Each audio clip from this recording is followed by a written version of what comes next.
Bienvenue dans Méditons ensemble. Chaque jour, du lundi au vendredi, nous allons partager un moment de méditation et de réflexion ensemble pour nous connecter à Dieu et à nous-mêmes. Dans un monde où la vie peut être rapide et agitée, nous invitons à prendre un temps d'arrêt pour respirer, pour écouter et pour se laisser guider par la parole de Dieu.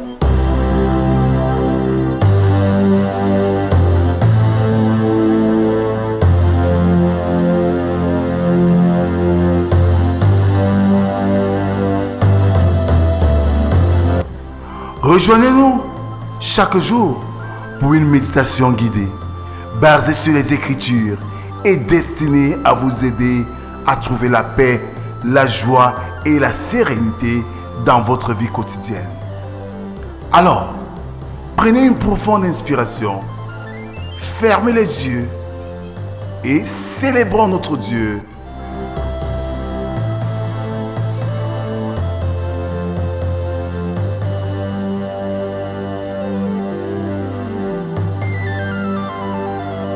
Bonjour, chers frères et sœurs en Christ. Bonjour à vous qui m'écoutez depuis l'Allemagne, les États-Unis et l'Angleterre. Michel Camposeo nous dit ce matin, le seul et véritable cheminement vers la libération et la guérison est celui du pardon. En le rejetant, l'humain chemine vers sa propre destruction.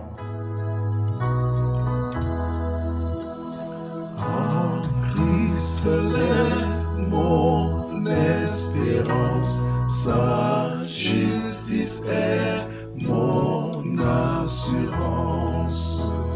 Il est devant Dieu mon appui, je n'en veux point d'autre que lui. Jésus est ma retraite sûre, le rocher en qui je m'assure, le rocher en qui je m'assure.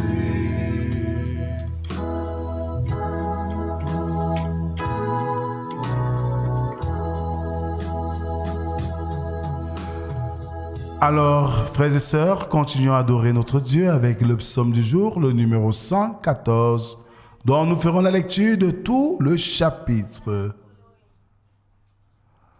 Quand Israël sortit d'Égypte, quand la maison de Jacob s'éloigna d'un peuple barbare, Juda devint son sanctuaire, Israël fut son domaine. La mer le vit et s'enfuit, le Jourdain retourna en arrière. Les montagnes sautèrent comme des béliers, les collines comme les agneaux. Qu'as-tu, mer, pour t'enfuir, Jourdain pour retourner en arrière?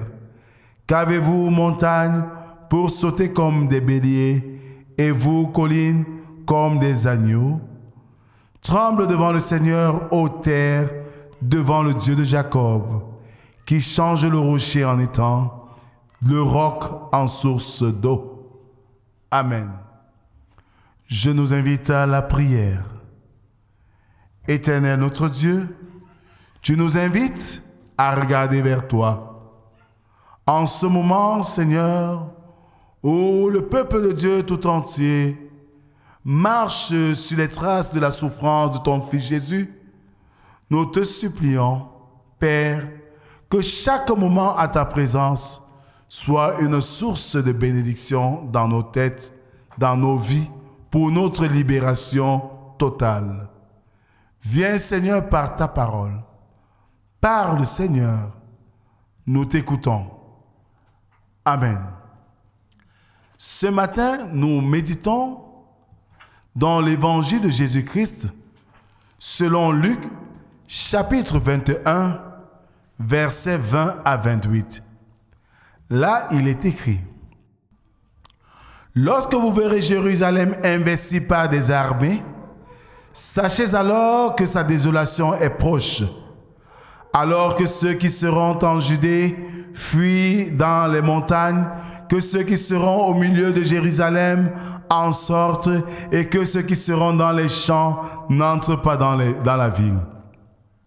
Car ce seront les jours de vengeance pour l'accomplissement de tout ce qui est écrit. Malheur aux femmes qui seront enceintes et à celles qui allaiteront en ces jours-là, car il y aura une grande détresse dans le pays et de la colère contre ce peuple. Ils tomberont sous le tranchant de l'épée, ils seront emmenés captifs parmi toutes les nations, et Jérusalem sera foulée aux pieds par les nations jusqu'à ce que les temps des nations soient accomplis. Il y aura des signes dans le soleil, dans la lune et dans les étoiles et sur la terre. Il y aura de l'angoisse chez les nations qui ne sauront que faire au bruit de la mer et des flots. Les hommes rendant l'âme de terreur dans l'attente de ce qui surviendra pour la terre, car la puissance des cieux seront ébranlés. Alors on verra le Fils de l'homme venant sur une nuée avec puissance et une grande gloire. Quand ces choses commenceront à arriver, redressez-vous et levez vos têtes, parce que votre délivrance est proche. Amen. Chers auditeurs bien-aimés dans le Seigneur, nous pouvons considérer la prophétie décrite dans ce texte selon le même principe que de nombreuses autres citées dans l'Ancien Testament. Elles font toutes référence, avec plus ou moins de précision, la période de l'Église. Ayant donné un aperçu des 38 années qui devaient suivre la venue ici-bas, Christ décrit ensuite la fin de cette période, à savoir la destruction de Jérusalem et la dispersion complète de la nation juive.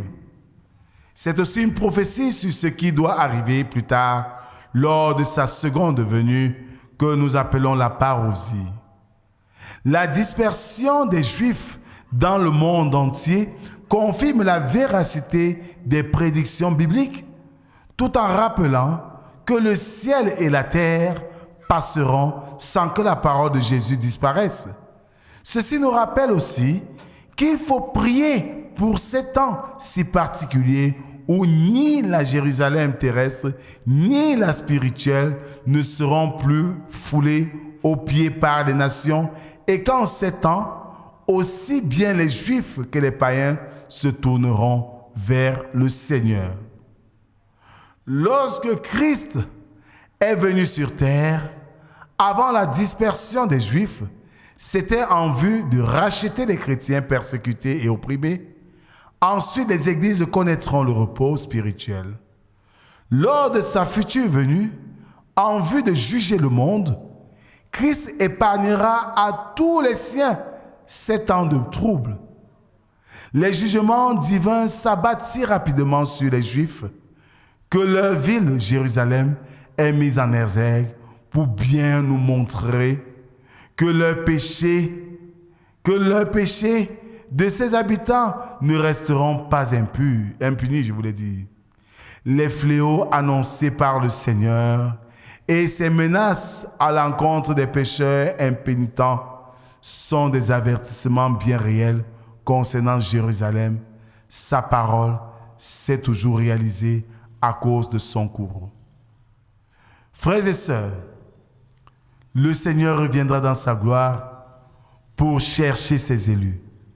Es-tu prêt pour sa rencontre?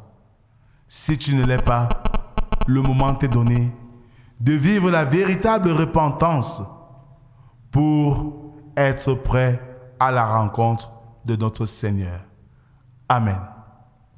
Merci Seigneur pour cette autre occasion renouvelée ce matin qui nous invite à prendre en considération que tout un jour finira par s'achever. Et il nous revient d'être prêts pour savoir de quel côté nous partirons pendant ces moments, car tu reviendras dans ta gloire pour chercher tes élus. Donne-nous d'être donc, Seigneur, des chrétiens fidèles qui t'honorent et qui te servent. Nous te prions, Seigneur, chaque jour, afin que tu sois de notre côté pour faire face aux difficultés de la vie, et, Seigneur, face à nos projets multiples. Viens, Seigneur, nous guider dans nos vies. Viens, Seigneur, nous protéger de l'adversité. Viens, Seigneur, nous délivrer de l'oppression, du mal. Et que nos vies élèvent vers toi un parfum de bonne odeur. C'est au nom de Jésus-Christ, ton Fils, que nous t'avons ainsi prié, lui qui nous a appris à te dire, notre Père qui es aux cieux, que ton nom soit sanctifié, que ton règne vienne, que ta volonté soit faite sur la terre comme au ciel. Donne-nous aujourd'hui notre pain de ce jour. Pardonne nos offenses, comme nous pardonnons aussi à ceux qui nous ont offensés. Ne nous soumets pas en tentation, mais délivre-nous du mal, car c'est à toi qu'appartiennent le règne, la puissance et la gloire pour les siècles des siècles. Amen.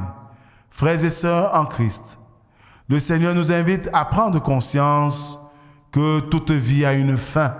Et le plus important pour nous, c'est de préparer notre vie après la mort pendant que nous sommes sur terre, car il reviendra dans sa gloire chercher ses élus. Que la paix, l'amour et surtout la grâce de Dieu soit notre partage pour toujours et à jamais.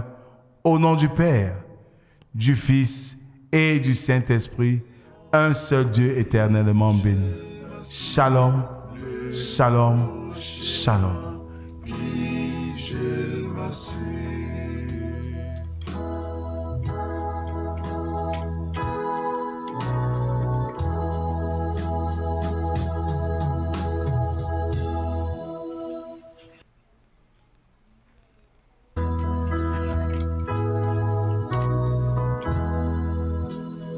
Tout crasé est périssable, tout autre appui n'est que du sable qui n'a posé ce fondement.